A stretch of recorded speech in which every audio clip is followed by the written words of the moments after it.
BTV देख रहे सभी दर्शकों का स्वागत। मैं हूं लवदी बडियाल।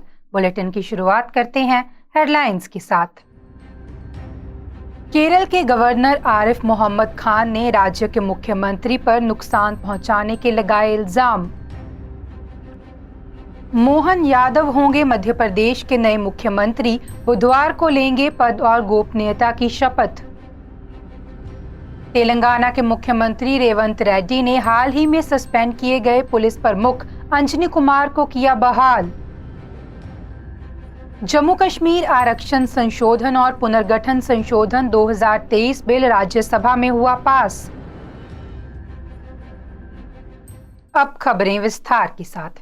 केरल के गवर्नर आरिफ मोहम्मद खान ने मंगलवार को दावा किया कि राज्य के मुख्यमंत्री पिनराई विजयन उन्हें शारीरिक तौर पर नुकसान पहुंचाने की कोशिश कर रहे हैं। इसके लिए साजिश रच रहे हैं और लोगों को भेज रहे हैं। बता दें कि आरिफ मोहम्मद ने पुलिस पर भी राज्य सरकार की असंवैधानिक गतिविधियों में शामिल होने का आरोप लगाया है। दरअसल सोमवार को आरिफ मोहम्मद खान दिल्ली जाने के लिए तिरुवनंतपुरम एयरपोर्ट के लिए निकले थे। एयरपोर्ट के रास्ते में ही उनके काफिले पर हमला हुआ। इस हमले का आरोप सत्ताधारी सीपीआईएम के स्टूडेंट विंग एसएफआई पर लगाया गया था। आरिफ मोहम्मद ने सोमवार शाम को बताया कि जब मैं एयरपोर्ट के लिए जा रहा था तो वे लोग मेरी कार के सामने आए। उन्होंने दोनों तरफ से मेरी कार को टक्कर मारी। मैं नीचे उतर गया। क्या पुलिस ऐसे किसी को मुख्यमंत्री की कार के पास आने देती? पुलिस को सब पहले से पता था, लेकिन जब सीएम ही उसे आदेश दे रहे हो तो पुलिस क्या करेगी? जब मैं अपनी कार से उतरा तो वो सब अपनी जीप में बैठकर फरार हो गए। राज्य में संविधान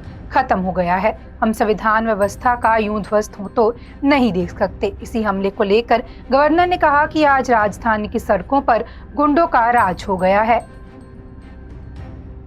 मध्य प्रदेश के नए मुख्यमंत्री मोहन यादव बुधवार को दोपहर 12 बजे पद और गोपनीयता की शपथ लेंगे। जगदीश देवड़ा और राजेंद्र शुक्ला डिप्टी सीएम के रूप में शपथ लेंगे। संभावना है कि कुछ विधायक भी मंत्री पद की शपथ ले सकते हैं। बता दें कि सोमवार को भाजपा विधायक दल की बैठक में सर्वसम्मति से मोहन यादव को विधायक दल का नेता चुना गया है। शिवराज सिंह ने उसके नाम का प्रस्ताव रखा, जिसका सभी विधायकों ने समर्थन किया। बता दें कि मोहन यादव उज्जैन दक्षिण से विधायक हैं। वे ओबीसी वर्ग से आते हैं और संघ के करीबी हैं। मोहन यादव ने मंगलवार को कहा कि मैं भाजपा का एक सामान्य कार्यकर्ता हूं। मैंने इस जिम्मेदारी को सेवक की तरह लिया है। जनता की सेवा की दिशा में काम करूंगा। कल शपथ ग्रहण समारोह होगा। बता दें कि मोतीलाल नेहरू स्टेडियम में नए मुख्यमंत्री के शपथ ग्रहण समारोह की तैयारी चल रही है। यहाँ डोम बनाया जा रहा है, जिसमें 2000 लोगों के बैठने की व्यवस्था की जा रही है। मंच पर 2 दर्जन वरिष्ठ नेता मौजूद रहेंगे। अतिथियों के लिए लाल परेड मैदान में 3 हेलीपैड बनाए जा रहे हैं। बताया जा रहा है कि होने वाले समारोह में पीएम नरेंद्र मोदी, केंद्रीय गृह मंत्री अमित शाह, भाजपा के राष्ट्रीय अध्यक्ष जेपी नड्डा समेत कई केंद्रीय मंत्री और भाजपा शासित राज्यों के मुख्यमंत्री शामिल हो सकते हैं। तेलंगाना के मुख्यमंत्री रेवंत रेड्डी ने हाल ही में सस्पेंड किए गए पुलिस प्रमुख अंजनी कुमार को बहाल कर दिया है। 3 दिसंबर को जब कांग्रेस बहुमत की तरफ बढ़ रही थी, तब अंजनी रेवंत से मिलने पहुंचे। अंजनी कुमार की रेवंत रेड्डी को गुलदस्ता देते हुए फोटो वायरल हुई थी। तब सवाल उठे थे कि जब काउंटिंग चल रही है तब पुलिस प्रमुख का किसी कैंडिडेट से मिलना कहां तक सही है। बता दें कि अंजनी कुमार के साथ 2 पुलिस अफसर संजय कुमार जैन और महेश एम भागवत भी थे। चुनाव आयोग ने अंजनी के इस कदम को आचार संहिता का उल्लंघन माना था। चुनाव आयोग ने यह भी माना था कि अंजनी कुमार के कदम से जूनियर अफसरों पर नकारात्मक प्रभाव पड़ेगा। लिहाजा अंजनी को सस्पेंड करते हुए एक सीनियर आईपीएस अफसर रवि गुप्ता को डीजीपी का एडिशनल चार्ज दिया गया था।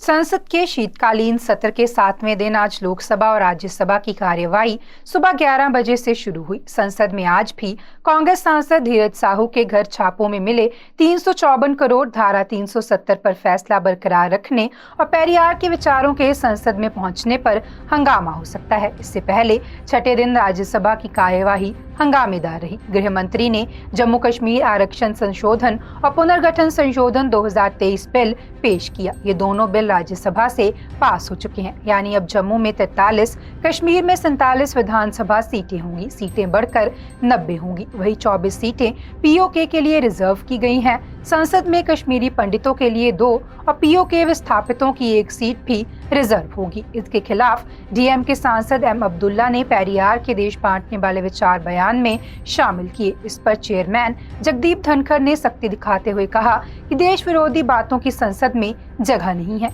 राज्यसभा में बहस के दौरान अमित शाह ने धारा 370 हटाने का विरोध कर रहे विपक्ष को चेतावनी दी कि गलती किसी से भी हो सकती है, लौट आइए, नहीं तो जितने हो उतने भी नहीं बचोगे। कांग्रेस अब भी 370 हटाने के फैसले को गलत बता रही है। वह कभी अच्छे काम का समर्थन नहीं करती।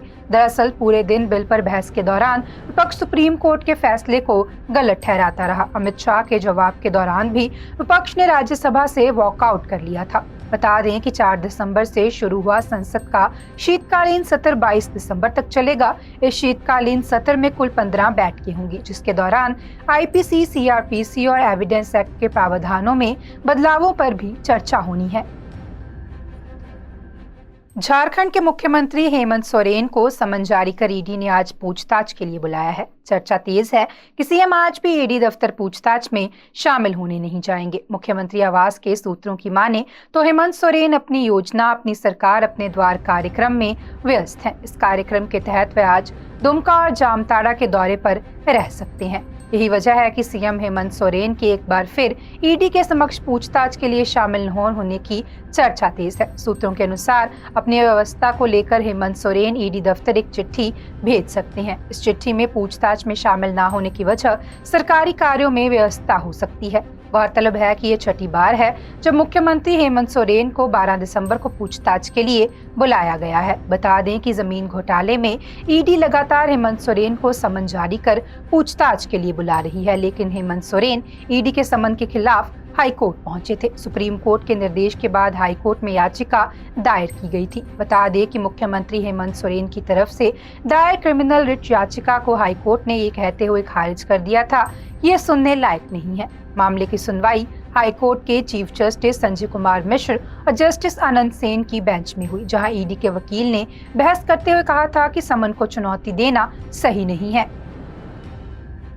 पंजाब सीएम तीर्थ यात्रा स्कीम को लेकर सीएम भगवंत मान की अगुवाई वाली आप सरकार ने Punjab and Haryana high court में जवाब दिया है। सरकार की तरफ से पेश हुए एडवोकेट ने कहा कि स्कीम के लिए 40 करोड़ रुपए का बजट रखा है। फिलहाल एक ही ट्रेन बुक की गई है। सरकार बैलेंस कर इस स्कीम को चला रही है। एडवोकेट ने कहा कि पंजाब यात्रा वाला पहला राज्य नहीं, बल्कि मध्य प्रदेश और उत्तर प्रदेश में भी सरकार ऐसी यात्राएं करा रही है। सरकार के जवाब के बाद हाईकोर्ट ने मामले की सुनवाई 2 हफ्ते के लिए टाल दी है। बता दें कि होशियारपुर के सोशल वर्कर परविंदर कितना ने हाईकोर्ट में पिटीशन दायर की थी, जिसमें उन्होंने कहा था कि सरकार इस यात्रा पर करदाताओं का पैसा खर्च कर रही है, इससे राज्य का कोई फायदा नहीं है। उन्होंने इसे फिजूल खर्ची करार दिया था, जिसके बाद हाईकोर्ट ने पंजाब सरकार को नोटिस जारी कर जवाब मांगा था। गौरतलब है कि पंजाब सरकार ने 27 नवंबर को गुरु पर्व पर इस स्कीम को शुरू किया था। सबसे पहले एक ट्रेन अमृतसर से हजूर साहिब भेजी गई थी, जिसमें 60 साल से ज्यादा उम्र के लोगों को मुफ्त में धार्मिक स्थानों की यात्रा कराई जा रही है। ट्रेन के जरिए श्री हजूर साहिब, श्री पटना साहिब, वाराणसी, मथुरा, अजमेर शरीफ और अन्य स्थानों के दर्शन कराए जाएंगे। बस से लोग अमृतसर, श्री अनंतपुर साहिब और श्री दमदमा साहिब, श्री वैष्णो देवी, माता चिंतपूर्णी जी, माता नैना देवी जी, माता ज्वाला जी, सालासर धाम, खाटू श्याम जी और अन्य स्थलों के दर्शन कर सकेंगे। सीएम भगवंत मान ने यात्रा की शुरुआत करते हुए कहा था कि हर 8वें दिन ट्रेन में 13,000 श्रद्धालु जाएंगे। वहीं रोजाना 10 बसों में 43 श्रद्धालु जा सकेंगे। छत्तीसगढ़ की राजधानी रायपुर के गोबर नवापारा इलाके में दर्दनाक सड़क हादसा हो गया है। एक तेज रफ्तार हाईवा ने पिता समेत 2 मासूम बच्चियों को कुचल दिया है। इस हादसे में तीनों की मौके पर ही मौत हो गई है। बता दें कि यह हादसा पिता के अपने दोनों बच्चों को स्कूल छोड़ने जाने के दौरान हुआ है। इस घटना के बाद मौके पर आक्रोशित लोगों की भीड़ जमा हो गई, जिन्होंने चक्का जाम कर दिया है। शुरुआती जानकारी के मुताबिक ये घटना गोबरा नवापारा के तर्री रोड स्थित पगदेहीपुरा स्कूल के पास हुई है। 30 साल का शिवनाथ यादव मंगलवार सुबह के वक्त अपनी 2 बेटियों को बाइक में बैठकर स्कूल छोड़ने जा रहा था। इसी दौरान एक तेज रफ्तार हाईवा ने बाइक को टक्कर मार दी। हाइवा के टक्कर लगते ही तीनों सड़क पर गिर गए। फिर हाइवा ने दोनों बेटी रिया यादव व वंशिका यादव समेत पिता शिवनाथ को पूरी तरह से कुचल दिया। हाइवा के बुरी तरह कुचलने से तीनों की मौके पर ही मौत हो गई। इस घटना के बाद हाइवा ड्राइवर गाड़ी लेकर मौके से फरार हो गया। घटना के बाद मौके पर बड़ी मात्रा में भीड़ लग गई। मामले में गोबरा नवापारा पुलिस लाश को